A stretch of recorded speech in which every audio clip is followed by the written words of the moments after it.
after what seems to be an interminably long build-up, we are finally here.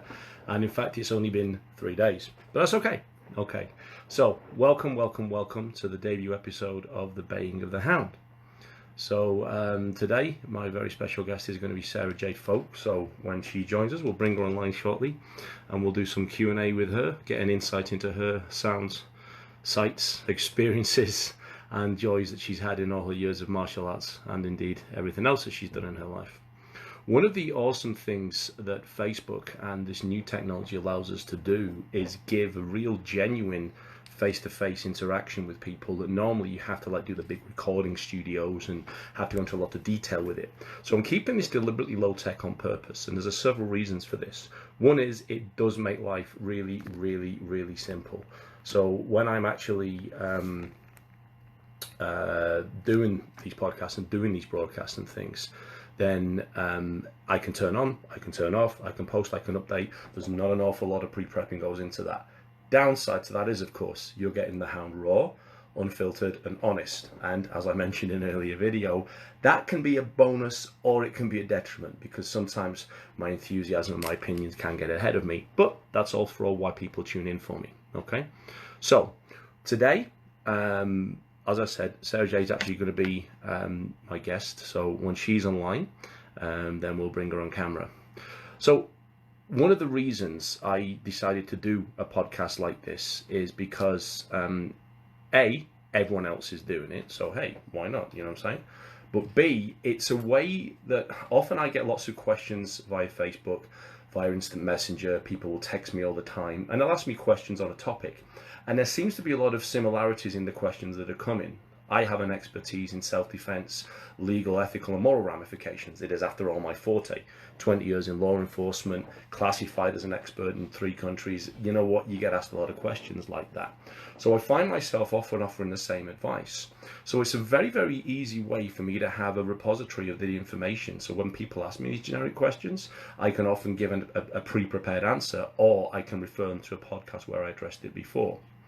The other thing I find interesting about doing things like this is any response I give, in 12 months' time I can revisit, and I can either change my opinion on it, revise my opinion on it, or stick to my opinion on it. So there's a lot of things that can do with regards to my personal growth, both as a practitioner, an instructor, and indeed as something of an authority figure. What's going on, Chris? How you doing there? Good. Thanks for joining us. Glad to have you on board with us. So yeah, this sort of thing, moving on and moving forwards, is I think going to be beneficial both for hopefully the information I provide to everybody out there, but more importantly than that, is also going to allow me to reflect on my own practices. Very often we're afraid to put ourselves out there. It's very, very easy to sort of throw a comment on a Facebook page, put a comment in a forum, but very, very few people who put these criticisms out there are ever willing to stand there and say, okay, this is who I am, this is what I believe, bring it on. The fact that you're willing to do that, and I'm not just meaning me specifically, means you clearly stand by and believe in what it is you're saying. And the fact you believe in what you're saying means that you're open to it being challenged, so you'll either defend it, or, if you're a right-thinking person, you will fold any new information in, revise and review. This is why I want to do this now. I'm at the point now where I'm going to be launching Havoc University, which is my online training course soon, so there's going to be an awful lot of my material out there for people to learn from anyway. I've been in the martial arts game for 30 plus years now. I was a police officer for 10 years. It's a long, long time to be doing stuff and then just to share it with a handful of people that train with me at the dojo. Now, I love those guys to death, but there's a lot more information out there for people, and they ask, what's going on, Bulldog? Simon Sheridan over there, my UK representative for Havoc. Another fine martial artist who I'll actually be interviewing in a few weeks. So you'll get to see his journey too. Another fascinating story is Simon. So I really look forward to getting that out there, and I'm not going to put too many spoilers on it. So yeah, what I also want you to do is make sure that you ask me the questions you want, you give me ideas for what you want to hear in these podcasts, because it's going to be a lot of guests in there, but it's also sometimes going to be me doing a monologue like I'm doing right now. The beauty with these is that when you do the monologues, you actually get to pick the topics, and I just speak to it, so I don't need to have a guest come in and actually be online. So this is the first hopefully the first of many, and I hope you enjoy it. I'll get a quick advertisement out the way for everybody local to us here in Calgary. I've got my Budo Brothers shirt on, and as you may or may not know, we have Michelle Watterson, the Karate Hottie. She'll be doing a seminar in town this weekend. So she's doing an open seminar and a closed door seminar for MMA fighters. And so what I'm hoping we can do by doing that is get that profile raised for both martial arts, the charity the Budo Brothers are supporting, which is Adaptive MMA. But on top of that, I'm really hoping that you're all going to come out with your kids, because I'm teaching them. Myself and Morrigan are doing the kids part of this. So it's very much a collaborative effort with us here in town. Please turn up. Budo Brothers are on Facebook. Like them. Get on there, and we'll go from there. I'll give you a little introduction to Sarah-Jade before she actually officially comes on. Sarah-Jade, I mean, we've been friends and training partners for about, certainly more than 10 years now. We're probably getting closer to 11 or 12. And I first met her at another dojo in town. She was one of the senior instructors there. While she was there, she was doing the competing. She was doing a lot of the kids class and a lot of the instructions there. Sorry, let me try and bring her on again.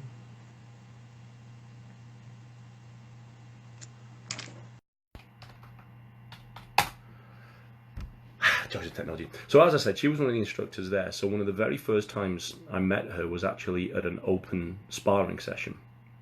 So I went there, and obviously as someone who likes to have a little bit of a spar every now and then, it was my pleasure to go through all these guys. And there were lots of people that were sparring there that, you know, were good within their fields, but I was doing my JKD thing, and no one there was really giving me any problems. I had a different style, and they were used to fighting people of a certain manner. So about the 6th or 7th round in, I actually got to face Sarah-Jade, and she had a very different style and a very different sparring manner. This gave me nightmares because she was the only one in the entire day that actually scored on me. Now, she'll tell a story that she gave me a good kicking, okay? I'm going to let her stick with that because it's her story. We'll probably explore it later on. But it gave me a genuine respect for her abilities because she didn't take a backward step, and everything was like bam, bam, bam, bam, bam, straight ahead and coming forward. So we actually got on really well from the first time we met. From then onwards, we just blossomed like a house on fire, and yeah, we'll get a little bit more into that. But there's a reason she's my top student. There's a reason that she is my, you know, my demo partner, and she's the reason she's my business partner. So she left the dojo, and she set up her place. I was teaching on my own as well, and eventually it became a meeting of the minds, and we opened up Esteem Martial Arts and Havoc JKD together. It's very important to her, and it's very important to me that we kept those brands separate, because originally we discussed either becoming one thing or the other. And we realized that in the same way when you look at martial arts, there are multi-facets to why people do martial arts. So some for self-defense, which still seems to be the big driving factor, fitness, meeting new friends, a hobby, or the sporting side of things. And the really cool thing with that is there's every need can be met within the martial arts sphere. That does not mean that every club is able to cover all of those needs. And this is one of my pet bugbears in the martial arts world. Indeed, you'll probably find out more of my opinions on that as we go on and on later on. We kept the brand separate for a reason. So if you look at, like, when I talk about Havoc, the big problem we have with Havoc is it's an amazing brand, and it's got a very specific view and outlook to doing things.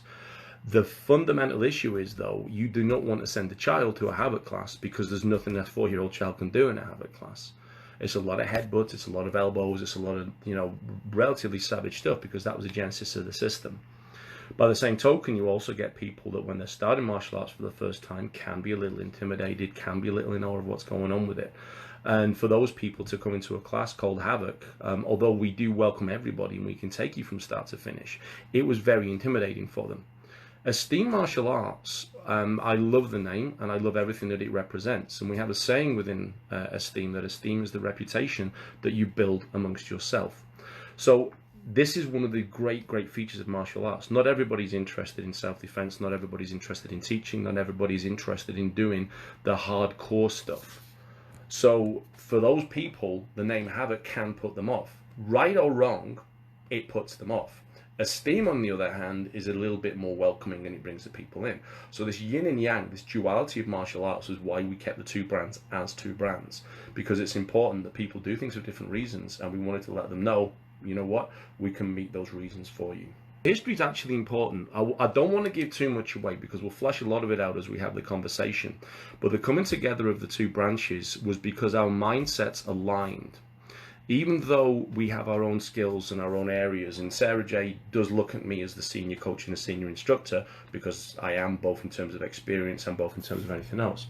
Let's try and start again. Welcome to Sarah-Jade Folk, aka the Morrigan. Thank you for joining me on the debut podcast of The Baying of the Hound. Well, I'm happy to be here. Thanks for having me. No, it's cool. At the minute, it looks like an Evil Dead video. I've just kind of got this face shot of you, like, whirring through everywhere. I know. I kind of was walking around looking for the best spot, but I think this is going to be it. Okay, fair enough. And you're not holding the phone? You got it propped up because I don't want your arms getting tired? No, I'm holding it because I gave up on the prop thing. I think it might have been causing some of the problems, but we're good. Okay, fair dues as well. So, it's my singular pleasure to have you with us. As I said, we've known each other over 10 years now, both as training partners, business partners, and about as close as friends get, really. We insult each other randomly, which is always a good sign. Always fun. Makes things fun. It is. So Thora's thrown a question out early doors. She has got all the time in the world, but let's get it out of the way early. I'll see if you want to answer it or if you want me to give the explanation. How did you get the name the Morrigan? You might actually want to give the explanation to that, because all I can really remember is we were training one day in the garage way back when, and I just remember you saying something, and it actually took me like a day to realize that you had called me something different. And I remember asking you, like, what is that? So I'll let you explain the rest, because you're a better explanation than I am. Fair enough. So what happened was, when we first went our separate ways, Morrigan set up her dojo, and I basically fitted out my entire garage. For anyone that trained with me back in those days, we nicknamed it the Forge. And it was just a giant sweat box in summer, and it was an ice cube in winter. So lots of fun. On this particular day in question, we were doing some rapid assault tactic drills. So this is from the old PFS style days. So we were just basically, someone's attacking you, and you defend it, and you blast it, and just finish them off. On this day in question, and totally out of character, Morrigan was literally, for the best, trying to stick to my no swearing thing, she was baiting the living poop out of this guy that she was actually training with. I think it might have been Prodigy Brian time, wasn't it? If memory serves. It probably was either Prodigy or Gumby. Yeah, Prodigy or Gumby. I'm pretty sure it was Prodigy, and you just like beat the crap out of them. And I was like, oh, look at the Morrigan over there, which is the Celtic war goddess. And I thought nothing more of it, because obviously, as people who know me know, I'm a practicing pagan, and so for me, the pantheon of all the various gods and deities is just part of my natural vocabulary. So I threw it out there, and then you did call me and say, "What did you call me the other day?" Yeah. And my first thought was, did I insult her? Because 9 times out of 10, I've thrown an insult out at some point. But I said, "Oh, you mean the Morrigan?" And you're like, "Yeah, that was it. Why did you call me that?" Then I gave you the background to it, and it's kind of stuck. Yeah, well, it was like, okay, when you first said it, I'm like, and I called you, I'm like, okay, is the Morrigan a good thing or a bad thing? Because, with you never know. No one ever does. It's one of the joys of being my friend. You never know if I'm insulting you or complimenting you. Often I'll do both at the same time. So without any further ado, and without getting too much into any of the finer details and start slinging mud again, I'm going to open up with the widest question and the most obvious question, which is what every martial artist at some points gets asked. Tell us how you started and what began that journey. Okay, well, I actually got started, wasn't for myself. I got my kids into it. When I first walked into the school, it was more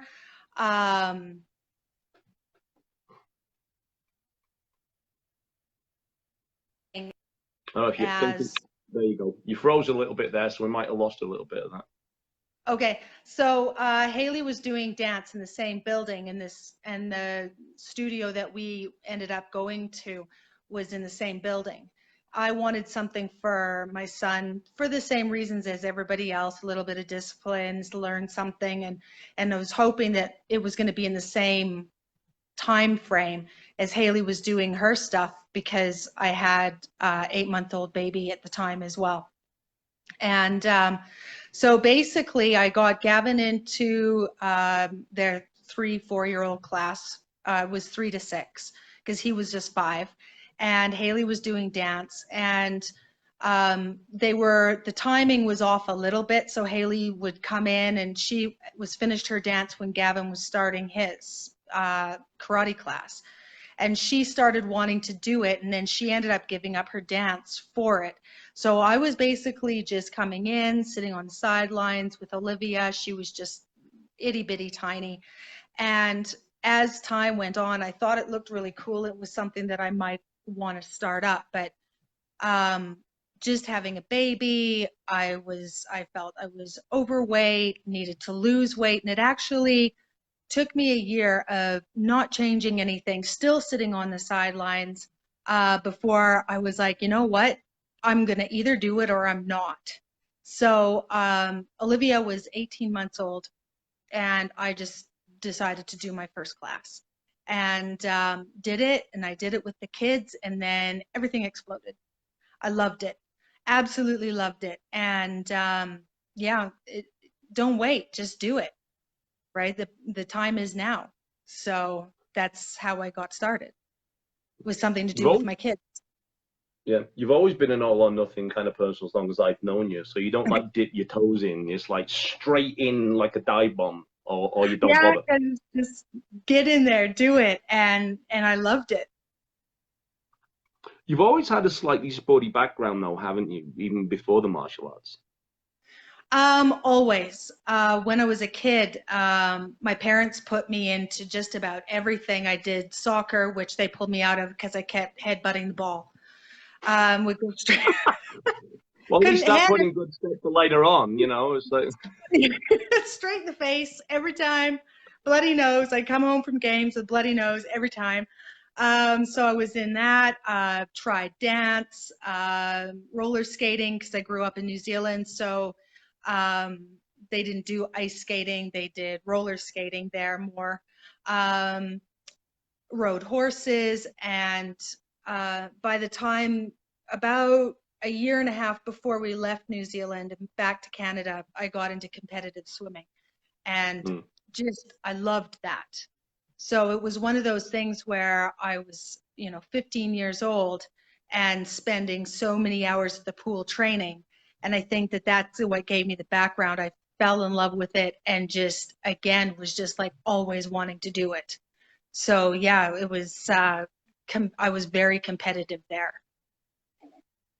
Do you find that competitive edge and drive and those attributes that you had from your earlier athletic endeavors gave you a bit of a head start in martial arts? Or was it sort of you had to literally start from scratch, as it were? Um, well, I think because I was competitive in nature, all the way through, that just continued on because I mean, this was back when I was, 15, 16 years old. And when I started martial arts, I was 31. So I think it just kind of went all the way through. Right. Oh, cool.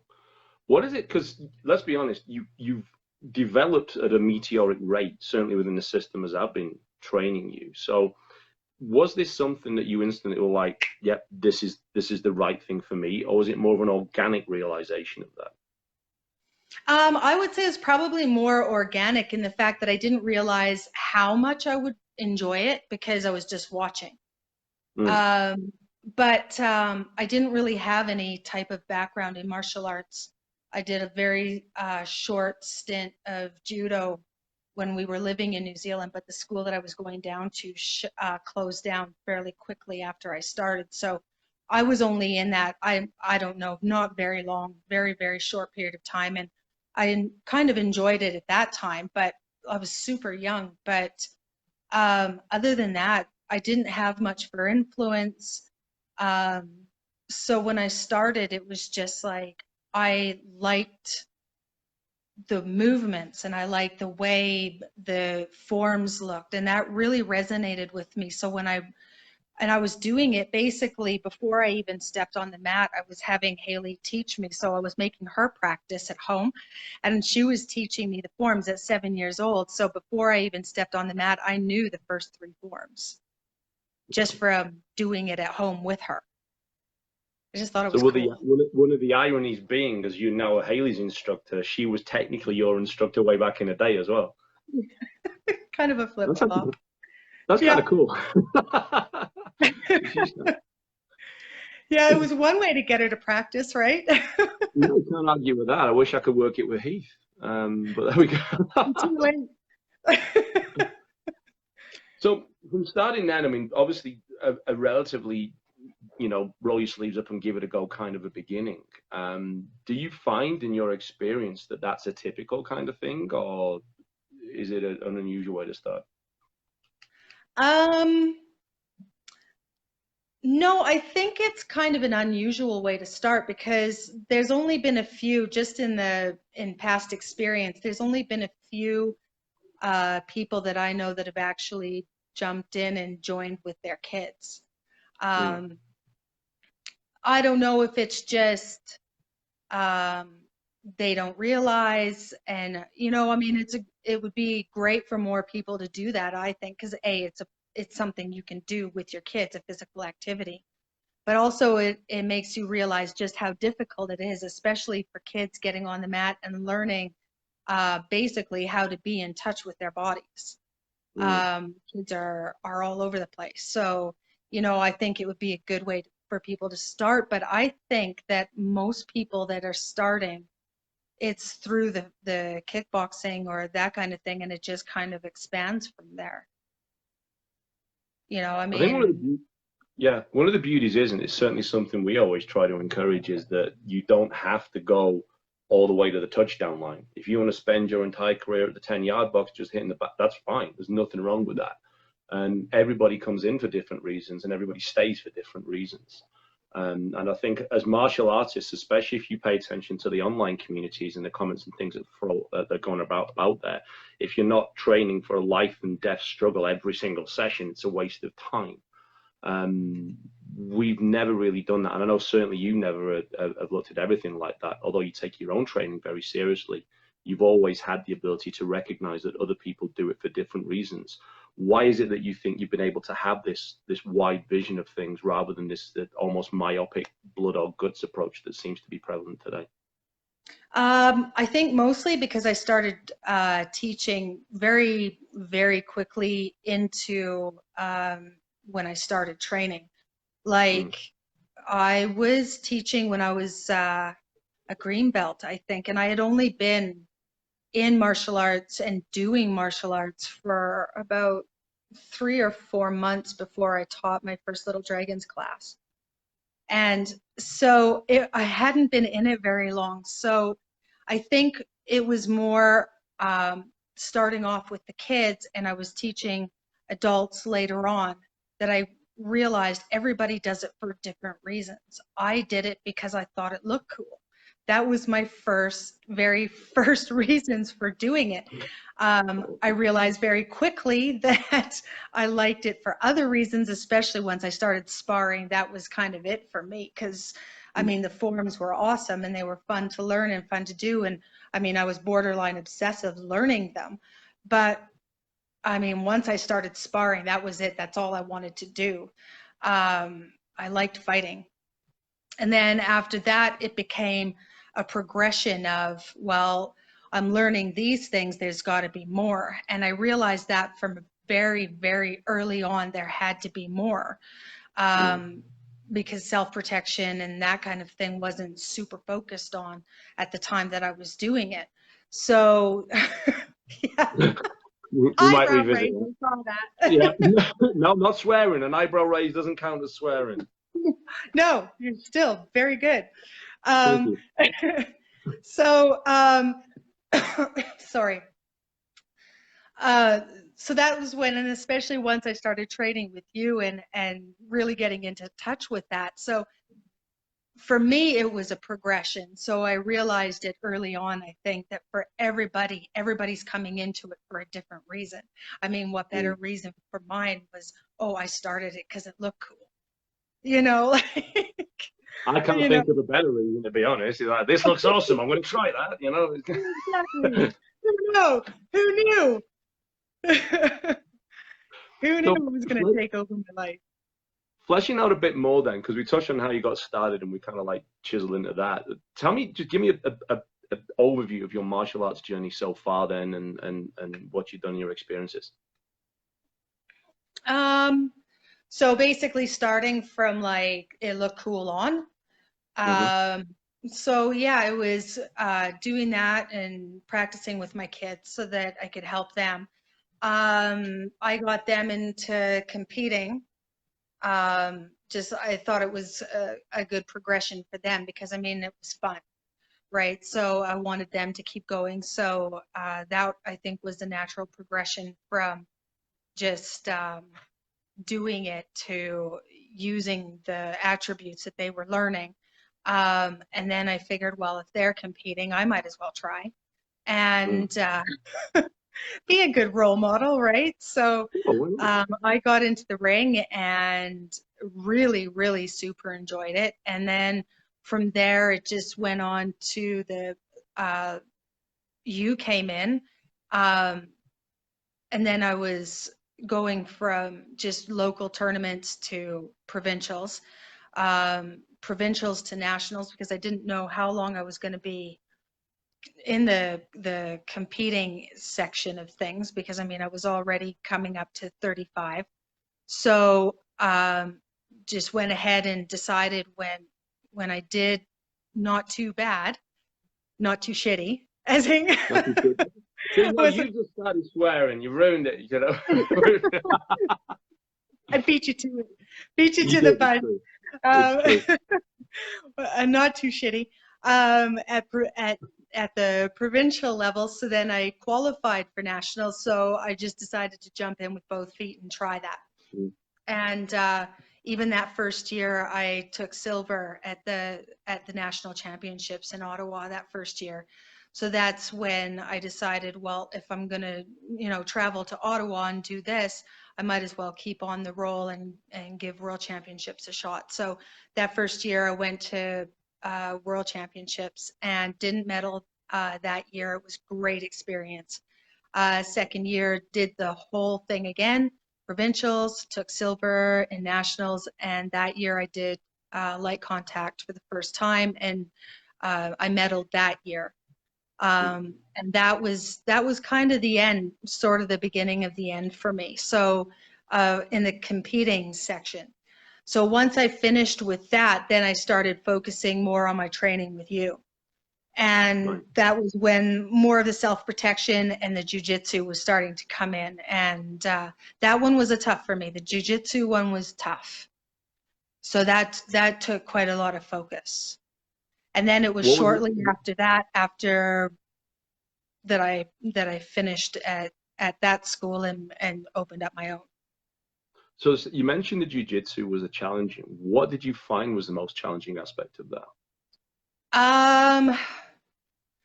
I found the space issue. Right. That took quite a bit of time. Some experiences that happened when I was younger were coming into play with that. And I had to sort of get over that. And it was very, very different way of moving. And initially it was not too hard, just when it was lower level learning isolated moves, that was okay. But once I had to start chaining things together, I found that a challenge. So it was getting over that and then learning how to move and the whole puzzle that's jiu-jitsu. I find it a puzzle. There you go. Awesome. So competing now, and I'm going to jump forward, as I always do. Whenever I have conversations, I very rarely do linear movements. Call it the policeman in me, because when we interrogate, we very rarely do things start to finish. We jump all over the damn place, because then people have to tell the truth. So you actually stopped competing for 6-7 years? Was that correct? Yeah, I think it was 7 years when I went to nationals this year. I think it had been 7 years that I had Right. been in nationals, 6 years for provincials. So this year, I mean, almost on a whim, you called me up and you said, "Let's do it. I want to compete again." And me being me, I was like, "Yeah, okay, sure, why not?" What was it that gave you the bug to start doing it again and get back into that competitive thing? The kids, actually, like we had spoken a few times, like over the last couple of years about getting back into the competing section of things. And if you remember, I just kept putting it off, weren't ready, we weren't ready. I didn't know if I want to get back into that. It was the Mm, political aspects. And I didn't feel the school was ready. Like we were ready to go there. And September was such a big month, a big changing month for us. And we had so many new students and quite a few that started speaking about doing competition and that kind of thing. And when I reached out to Mama Deesberg, and she told me that was in December, I think. And I wanted to find out when provincials was because we were thinking about it. And she told me that it was March 2nd. And that was, I think I finished messaging her and I called you right away. And I'm like, right, if we're going to do this, we have to do it like right now because we got to get these kids ready. And it was shocking because I was thinking honestly that we were going to have a team of 4 when we decided to do it, and we had 20 people at that first training session. I was like, what the heck? that was Like, pretty and cool. then, yeah, wasn't expecting that. And then to take 13 to provincials, it was awesome, well represented. So, Mm, mm. but yeah, that was more it. It was more doing it for the kids than myself. What did you find anything different this time around? A lot different. It Ooh, was a chef, lot tell me different. about it. um, the way just the way we've been focusing on movement. I mean, I've been doing solely JKD and Kali and Sarada and um, all of that for just solely that for 6 years. Um, so that played a big part in Mm, how different things felt.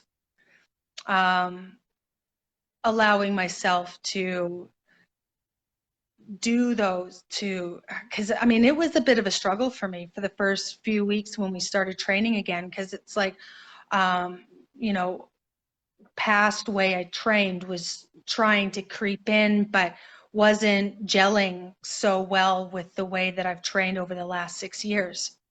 mm. And so it took me a few weeks, and then I just let it all go and just went with it, and everything came full circle, and it was good. It was different, but it was really good.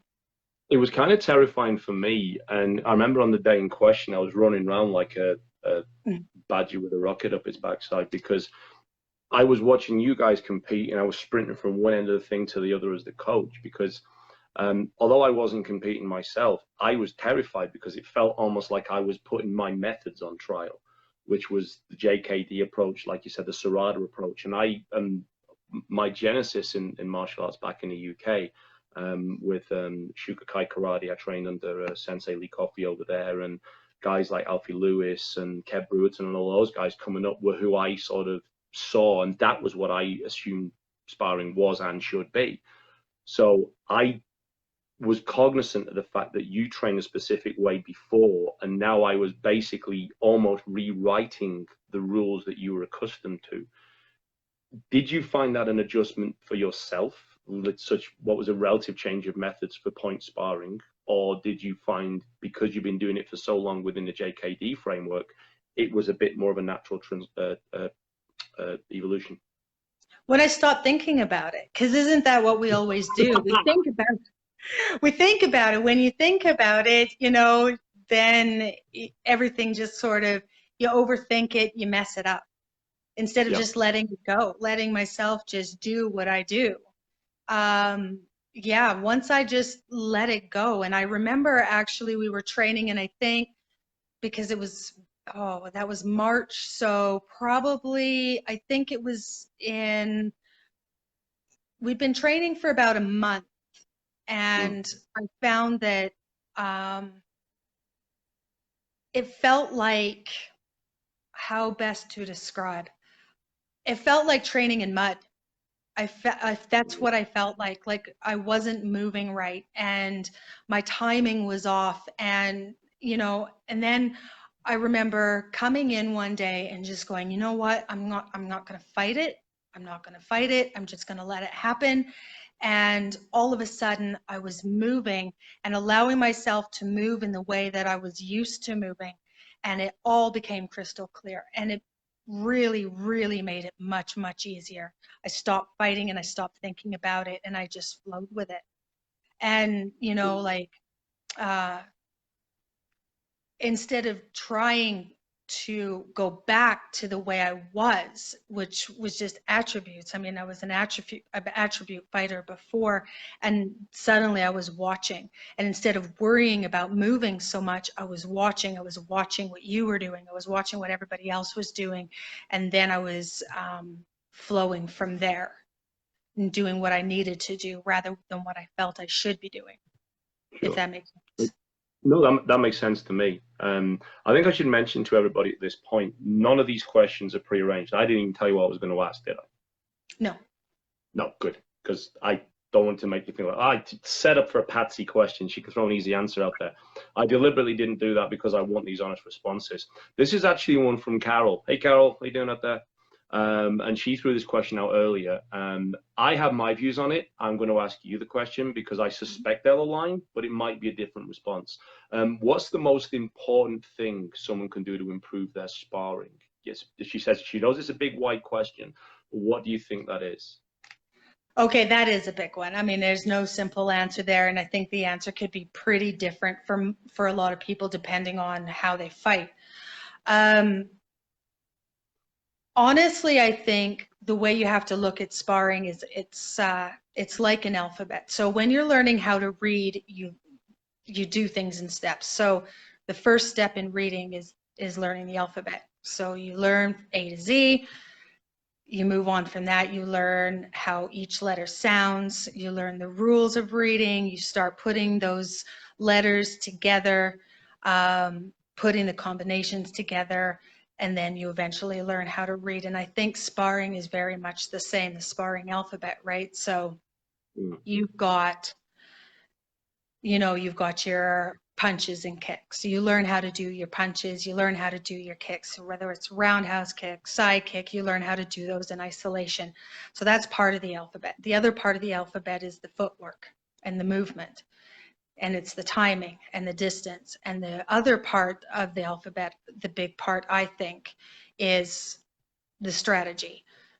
Mm. So you learn each part and you learn each part. Now, if you just go from the punches and kicks and straight to sparring, you're missing out possibly the footwork, or you're missing out the strategy.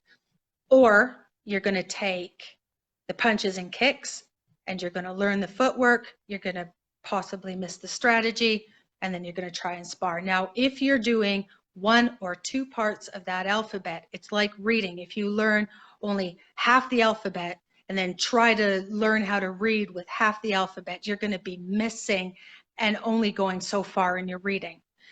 I view the sparring alphabet sort of the same way. If you're missing one part of it, you're going to go so far, but then that's it. So you need all parts. You need to be able to do the punches and kicks with the footwork so that you can learn how to blitz. You take those combinations, but then you need to learn the strategies. So if, and your response options to what your opponent's going to be doing. How do you respond with that? Then you need to also be able to take the footwork and learn the timing and distance, and are you going to respond defensively or are you going to respond offensively. So you've got all these parts of the alphabet that you have to learn, and then you spar. You take everything that you learn from A to Z, then you spar. If you're missing any parts of that alphabet, then you're only going to be going so far with it. If that makes sense. Nope, that makes perfect sense. That makes perfect sense. So in other words, you're looking at it as like a kind of it's an engine. Everyone says, well, how do you get better at at doing this, that, and the other? You have to have all those parts in place, or the engine just doesn't run. That's right. I have to say, from the way we work it, we always start with our basics. So we get our techniques down. We do a little bit of impact work on the pads and bags. We drill it. We isolate specific movements, but then we always put them in the context of the larger fight. We don't want to say you do X, they do Y, because again, the cascade failure, to steal a term from Johnny Titchen, the cascade failure means you never know what they're going to give you back. And so we found, like, and again, without wishing to pitch the JKD side of things, that be like water, my friend, approach to things is what really has started to come through in the training and the way we do it. From my perspective as the coach, there are some people that get it, and there are some that need to be told what to do. And it's always striking that balance between the two points. In the nationals this year, because I mean, the provincials, you basically just sweat through, 6 medals, gold medals, and I think you only broke a sweat because the helmet was so tight. But you found that your fear of coming back seemed to be assuaged. How did you find the jump between the provincials and the nationals was? Because this year at nationals in your divisions was a pretty talent-thick division. There was a lot of people. I know Carol is watching. She was fighting in it too, and it was a very big division for the age groups and the categories. How did you find the jump between the provincial and the national level? Yeah, there was a massive jump there. I guess it was just, I mean, when you're going to nationals, of course, that's, you're fighting some of the best in the country. So, and there's other things that come into play as well. And it had been a long time. So, nerves come into play. It's a long distance, it's travel, it's all of that stuff. And then, you get into the ring, it's a 3-day tournament versus 1 day. So, you've got a lot of different factors coming into play where it comes to, doing nationals, as I'm sure, world championships, it's going to be the same kind of thing, right? Like now it's, what's that? We're coming on to that? Yeah. Oh yeah, November. We've been busting our ass for that, getting started and training already. So, Yes. Make sure that the, gas is in the tank for that. So, I mean, from an outsider's perspective, I mean, I'm not known for my competing and restricted rule set. I'm, like I said, my sphere is pretty much within the self-protection realm. So as I was coaching you, I had to obviously chop vast quantities of my arsenal out there, because as much as I'd like to, you can't thumb someone in the eye midway through a tournament. Thank you, a headbutt? No headbutts either. Although I did kick someone in the nuts the first time I came out of sparring. If you remember that one back in the day when we did that little in the club, my first technique was wellying someone in the crotch. Yep, that was good. I got a bit of a warning for that. But I find that the way we've started to fight and going is to me, it's not new. It's just different, because it's kind of more in the old school way of doing things. And the guys I look up to, guys like Alfie, as I mentioned earlier on, and the way they fought, there was seemed to be much more of the fighting was to reflect their skill.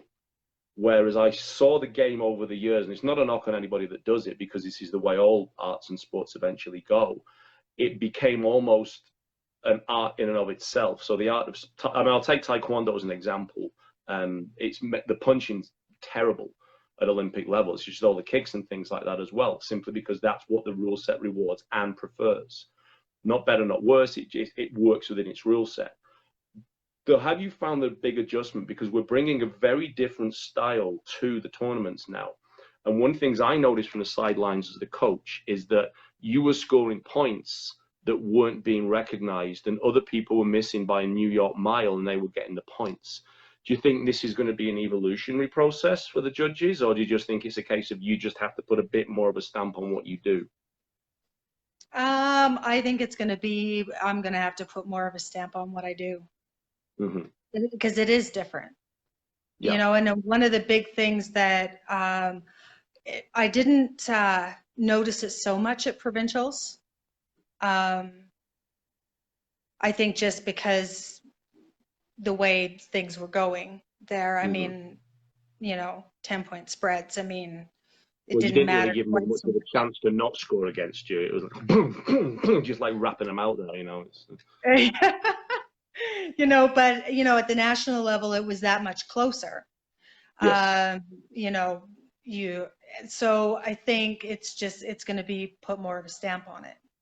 Okay. Though I Right. mean, there's one in particular that still strikes me, and it was a move that we actually got from the boxing, that the split and come back step when you're doing a big circle angle off.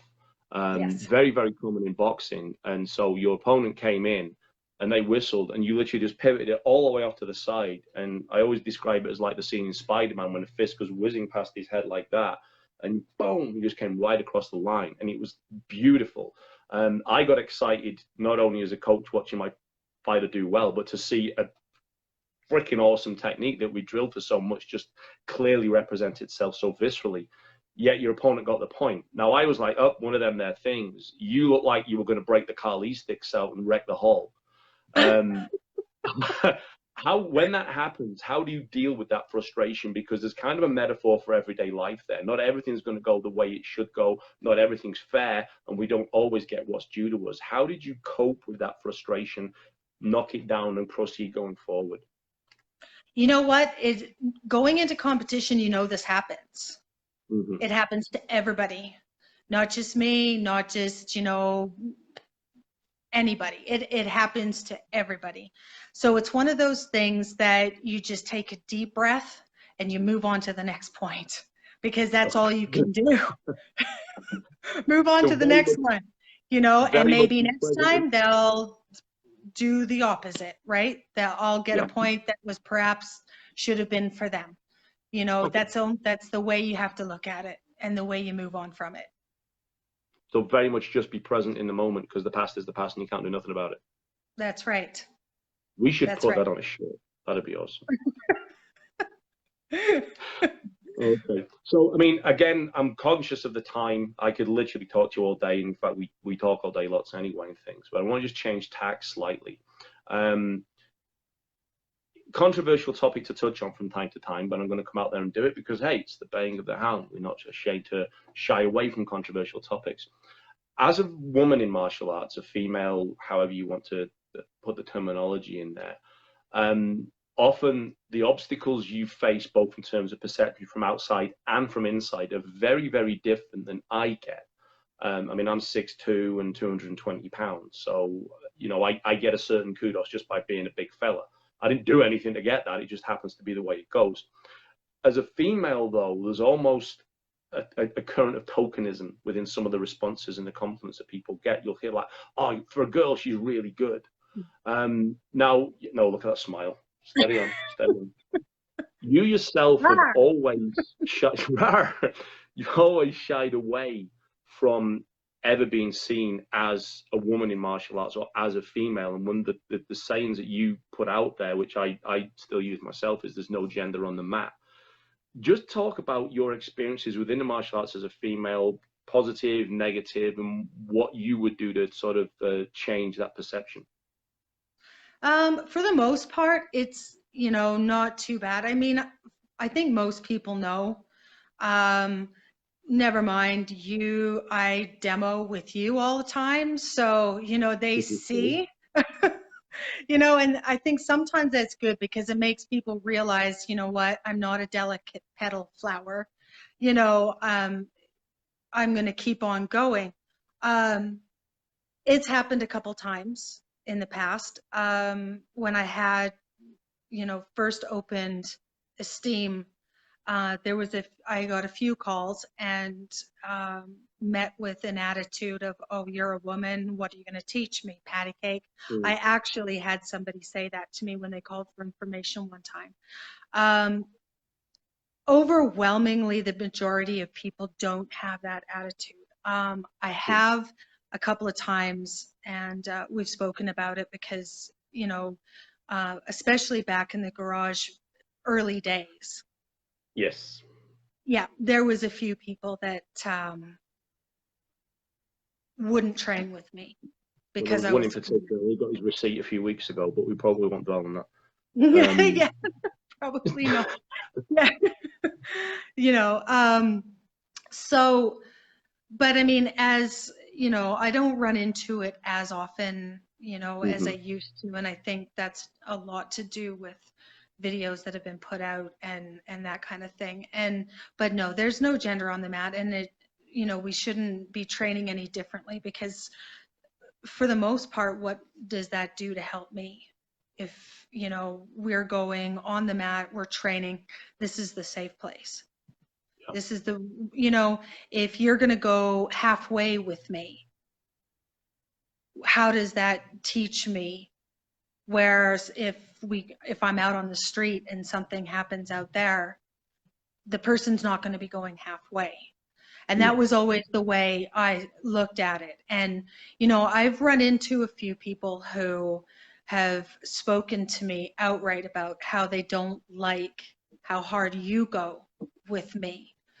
My response always with that is that, you know how far you can go. But we also spoke about that a long time ago. And, what was my response to you? You can probably remember better than I can when we spoke. And I said that I didn't want you to go any less with me than with anybody else. Mm. I think if you remember, my exact response was, I don't. And Yeah. I never have. In fact, if anything, I go harder with you, because when you work with a partner for so long, and some instructors find this, you have the people that you demo with better than others, not because they're necessarily better than anyone else, not because they're necessarily worse than anyone else, but you have a much better tuning with their energy and their feel. So when I'm training with you, when I'm training you, I give you pretty much what you can handle. I mean, me and you spar bare knuckle. And when we're doing those exchanges versus with the boxing gloves on, I mean, I'm literally trying to smash one side of your face in, because I give you that honest feed, which means you engender an honest response, because if you don't get out the way, I'm going to clean your clock. The good thing from me, from my training perspective, is you then get a little that I'm giving it you hard. So then what do? You go full ball back and try and cave one side of my face in. So we move out the way as well. Now, this is something that I've always believed in as a trainer and as a teacher. You have to make contact. There has to be a consequence to the failure of what you're doing. And I know you yourself believe in this too. There's a story I remember. I often tell this story about when you were asked to spar someone once, who was a little, they were another female, and that just happens to be the case. And it was like, can you look after them and spar with them and bring them along? And I think the perception was almost, oh, they'll be much more, you'll ease them into it. And I was sparring at the other end, and all I could hear was, no, hit me, hit me. And then I could hear it was like the glove was bouncing off their face like that as well. And I don't think that person ever wanted to spar with you ever again. This kind of comes back to the perception thing. It's like, I want an easy way. Say again? I think I made a nosebleed. Did I do that? I think you did, actually. I think you busted it. But it was an interesting assumption that, oh, they want to have an easier way of things, so I'll put them in with this female martial artist. Now, I didn't know that was actually going on until you told me afterwards. But if someone had said that at the time, I think I'd have gone, ooh, no, you might want to go and pick that big dude over there, because they'll probably be a little easy. Because you don't beat people up lesser than you, but you do always push people to their limit, because like myself, you seem to believe that's the way to get the best out of them. In our training and in what we do, what's the single biggest difference you find in the way we approach martial arts that's helped you progress as far and as fast as you have? Aside from the intensity because I mean, with you, it's, we can pick that intensity up a little bit. I trust you, and I think the same goes, back again. So, I mean, trust is massive, but it's the intent. So when, we're going, we've got the intent, but the thing is like, okay, there's been so many times you've hit me, and there's been so many times. But I mean, how often have you busted my nose? How many, that I haven't been able to like shake it off and keep going, right? Like, but that's, that's that failure of, I did something wrong, whether I didn't move or, and I'm going to feel it if I don't make the mistake again. Or Mm, if I do, it's, it's something obviously that I have to fix. awesome. We're getting rapidly towards the end, and and again, we could literally talk all day, so I want to just bring a couple more things into it. What's your ambition within the martial arts world moving forward? What's your unresolved ambition more than anything else you want to hit? I know you've probably got 10 or 15 things you want to still get done. What's your biggest drive right now? Um, I mean, obviously, national or world championships is coming up. Mhm. That's a big one because it's, again, getting back into the ring at that level um, from a long break right there. Like Very, very that's good. long. That one's at least 8, maybe more, I think, years ago. It's probably going to be more. Was it 2010? So you're looking at almost 9 years since you did that. Yeah, so that's a long time. So that's a good one. Completing my jujitsu, getting my black belt in that one of these years. I'm smiling at that. Now, there is a bit of a background story to that. Do you want to get into it or not? Oh no, that's fine. We can get into that. Okay. So,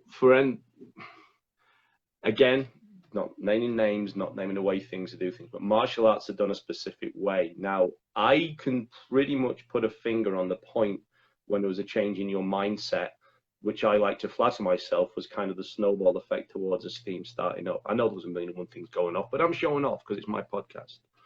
Um, that specific moment was you going for your purple belt under me in jiu-jitsu.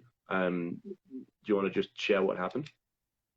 Yeah, I went into that testing. I went into that grading. I'm not in peak physical health and unprepared for the physical challenge that it was going to be. Mm-hmm. And I did not pass that grading. I failed that grading, and that really changed a lot of things for me because, I mean, it was one of the first times I had really gone into anything and just did not do well. I did not do well. I can sit back and say there, had you actually passed me on that grade, that I didn't do well. I can remember even going, what's a new buy? I don't know. That's Yeah. terrible. That's Yeah, yeah, yeah. terrible. I deserved that to How not. did it make you feel though? Because you reflected internally a lot on it, and you actually did reach out to me about a week later to talk about it. Mhm, Um, it seemed to be such a culture shock to you to fail. mhm. Why was that? Why do you think that was the case? Because everything came easy. I mean, everything came easy, and I mean, I passed everything to such a degree, and it's a smash to the ego when you Mm, go in and you don't do well, and it's like, okay, well, I didn't do well, but I didn't pass. And what do you mean I didn't pass? Like I did my grading, and I should have gotten that belt, and I didn't. And yeah, so it was a game changer just because it took my ego and it smashed it to the floor and then got stomped on a little bit.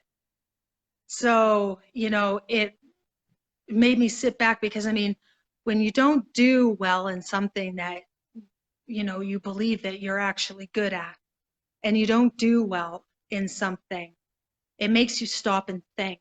And, it could have gone either way. Either I persevered and I worked at it, or I quit.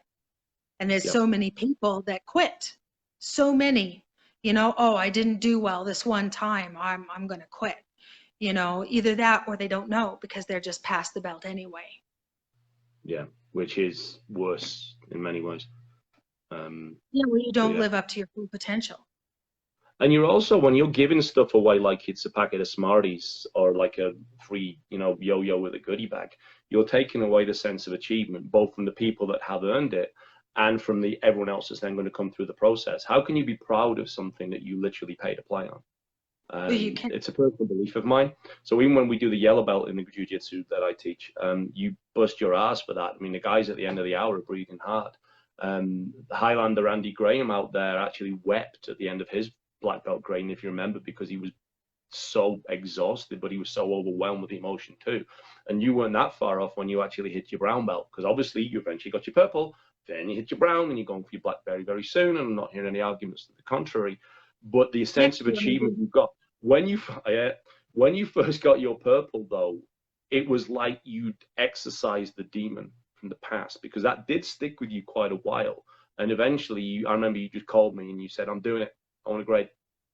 And I was like, Oh "Okay." my goodness. I think I put that grading off for 3 years, 4 years. You put it up for. And I never force people to grade, because it's not about the grade, it's the progress and the development. And you actually said to me, "I want a grade." Yeah. And I was like, "Okay, let's do it then." And yeah, you went for it, and you absolutely went bongos, and you did yourself proud, and you did me proud.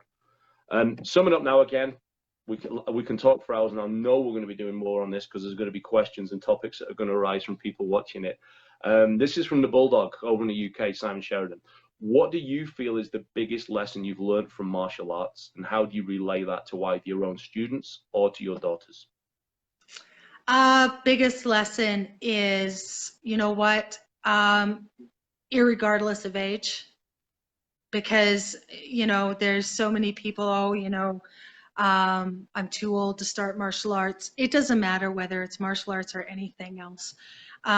You do it for you. It doesn't matter. I've gone through this. My kids have grown up basically in the dojo. I mean, Olivia was 8 months old when she first was there. So, she's 14 now. My kids have watched. I haven't allowed being a wife, being a mother to put aside who I am. So one of the biggest things is going out there, following up, doing my thing, living my dreams, and not living vicariously through my kids. And that in turn, sets a good example for them all the way through their growing up, watching mom do it, watching me work hard, watching me start a business. I mean, right now, my oldest daughter, she's 21, Haley, and she's in university, and she says to me, "Mommy, you're my biggest role model." She says to me, when I start my own business, will you help me? Because you've been through it, you're doing it. So, for my daughters and for my son to sit there, and, when I got back from provincials and he was telling all his friends, and he's like, "My mom kicks ass," you know. My kids are equally as much proud of me and as I am of them. And I think that that's really important, to be that type of role model for my kids. Is probably one of the biggest things I learned and got out of martial arts, besides being able to, defend myself and, have fun doing it. And besides all that stuff, because I mean, that's important too. But, being that role model for my kids. Awesome. So we're at the end of it. I thank you so much for joining me on this debut podcast. It's been a joy, as it always is. Like I said, every time I hear the story, every time I hear you tell it, it really raises the enthusiasm and the admiration within me for everything that you've done. Is there anything you want to say, summing up and leaving? Just I'll leave you the last 60 seconds of me talking to you to throw out whatever you want. I think one of the biggest things, especially, I put a post on Facebook the other day about, you can't pour from an empty cup. And I think one of the main things, and, like I just said, whether it's martial arts or, whatever it is that you enjoy to do, make sure you do it and do it for yourself. Sometimes we have to be selfish, and we need to do the things that we need to do to, you know, look after our family, look after our friends, look after our business, look after our homes, everything that we need to take care of. We can't do it if we're not taking care of ourselves. Yeah. You know, we need to eat right, we need to sleep right, we need to exercise, we need to do all the things that we need to do and not overlook those. We get so busy worrying about everybody else and taking care of everybody else and everything else. And, you know, first and foremost, we need to take care of ourselves and not to Awesome. forget that. Brilliant. Morrigan, thank you so much for joining me on this. We got through the technical troubles at the beginning. I know everyone out there has got a ton from this. So thank you for joining us on Obeying of the Hound. And Well, thank you for having me. It was fun. No, it was fun to do it. And it sounds shit. I'll see you tonight at kickboxing. Yeah, when we're doing that. Gonna fill my cup. It sounds weird. It sounds weird signing up on a podcast guest. Yeah, I'll see you later on. You know, it's good to go. But I'll see you later on. Okay. Okay. Thanks partner. Bye, partner. Well, there you have it. First podcast out the way. We went on a little longer than I anticipated. Technical hiccups aside, could have talked to Morrigan forever. Her insight, it's a constant source of inspiration for me. I hope you guys enjoyed the podcast. I hope you got as much out of that as I did. Any follow-up questions you got from Morrigan, any comments, any criticisms, any observations, any praise, no dick pics, please. But anything else, please feel free to send it to us, comment below, share this with your friends. And yeah, we'll hopefully do this again next week. Thank you so much for all the love and support out there. It's been an absolute joy to do this.